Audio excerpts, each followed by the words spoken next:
Hey les bambins, j'espère que vous allez bien, en tout cas moi ça va nickel. On se retrouve aujourd'hui pour une nouvelle vidéo sur la finale de la Ligue Europa.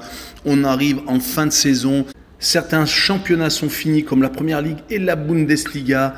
En tout cas, cette affiche entre Séville et la Roma va être très intéressante. Elle va se dérouler le 31 mai entre un club en rédemption totale, le FC Séville, et le club romain de Mourinho qui a déjà gagné la Ligue Europa Conférence la saison dernière.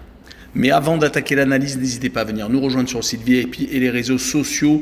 N'hésitez pas également à mettre votre pouce, vos commentaires positifs ou négatifs et également abonnez-vous. On est au-delà des 13 700 et on est presque aux 13 800, c'est magnifique. On commence par le parcours de Séville lors de cette Ligue Europa où ils sont déjà passés par la Ligue des Champions, par la phase de groupe où ils ont fini 3e, mais beaucoup de matchs nuls contre le FC Copenhague par exemple, contre Dortmund et des défaites contre Manchester City à l'aller et au retour. La différence entre la 3e et 4e place s'est faite lors de la victoire contre le FC Copenhague qui a donc fini dernier de la poule. Par contre, le parcours en Ligue Europa est beaucoup plus intéressant. Ils ont réussi à sortir Fenerbahçe, Manchester United et la Juventus de Turin. Donc beaucoup mieux. D'ailleurs, ça a correspondu avec le changement d'entraîneur. Sampaoli a été limogé. Et le nouvel entraîneur Mendy Libar a réussi à redresser la barre. Ils ont surtout été très impressionnants à la maison car leurs victoires ont toutes été obtenues avec des succès à domicile contre le Fenerbahçe 2-0, contre Manchester United 3-0 et contre la Juventus de Turin en prolongation 2-1. En tout cas, ils vont essayer de remporter leur 7e titre de Ligue Europa. Depuis 2008, ils ont donc déjà remporté 6 trophées, peut-être un 7e, mais la Roma en face va espérer remporter un 2e titre continental consécutif car la saison dernière, ils avaient remporté la première C4, la Ligue Europa Conférence, après une victoire contre le Feyenoord de Rotterdam 1-0. Ils vont pouvoir compter sur leur entraîneur qui a déjà gagné 2 Ligues des Champions avec Porto et l'Inter de Milan. Il a également remporté une Ligue Europa avec Manchester United, une Coupe de l'UEFA avec le FC Porto et une Ligue Europa Conférence avec l'AS Roma. Il est devenu le seul entraîneur à avoir gagné toutes les compétitions européennes.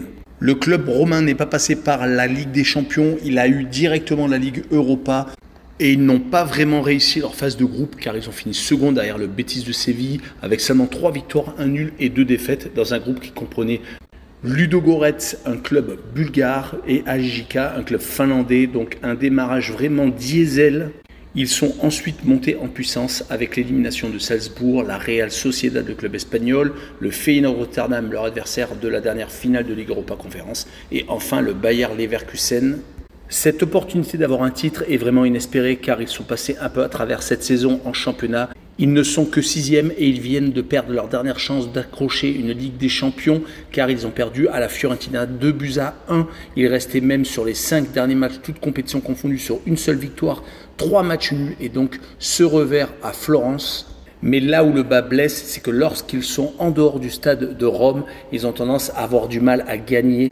Car à part leur victoire au Torino, c'était le 8 avril, sur les 10 derniers déplacements, toutes compétitions confondues, ils ont donc fait une victoire, 4 nuls et 5 défaites. Du côté du FC Séville, il y a eu beaucoup de chambardements cette saison avec 3 entraîneurs différents, une saison très mal commencée avec Sampaoli qui a redressé un peu la barre, surtout à domicile après la Coupe du Monde et malheureusement a été licencié. Depuis, Mendy Libar a donc réussi le tour de force de faire remonter le club sévillan à la 11e place en championnat et qui a failli même accrocher une place européenne en fin de saison via le championnat, mais qui depuis donc cette défaite contre le Real de Madrid a perdu toute illusion. Il va falloir vraiment remporter ce titre de Ligue Europa pour espérer la saison prochaine en disputer une, peut-être la Ligue des Champions, car le vainqueur sera directement qualifié pour la C1. Les copiers de Lucas Ocampos, l'ancien Marseillais, sont actuellement sur une très belle série. Par contre, en déplacement, 7 matchs sans défaite, 4 victoires et 3 matchs nuls. Donc ils ont tout de même un avantage sur l'AS Roma qui est donc plutôt médiocre hors de ses bases. Je vous donnerai 2 cotes sécurisées. La première avec le match nul, 1 but partout entre les deux formations et le home no bet avec le match nul remboursé, 6 victoires du FC Séville et une cote à 1,85. Et enfin, la victoire du FC Séville dans cette compétition et une cote à 1,88. Voilà, on en a fini avec cette courte vidéo sur la finale de la Ligue Europa. N'hésitez pas à venir nous rejoindre. Et surtout, n'oubliez pas qu'il y aura d'autres vidéos pour les dernières journées de championnat de Ligue 1, de Ligue 2 et des autres championnats en fin de semaine. Ciao les bambins!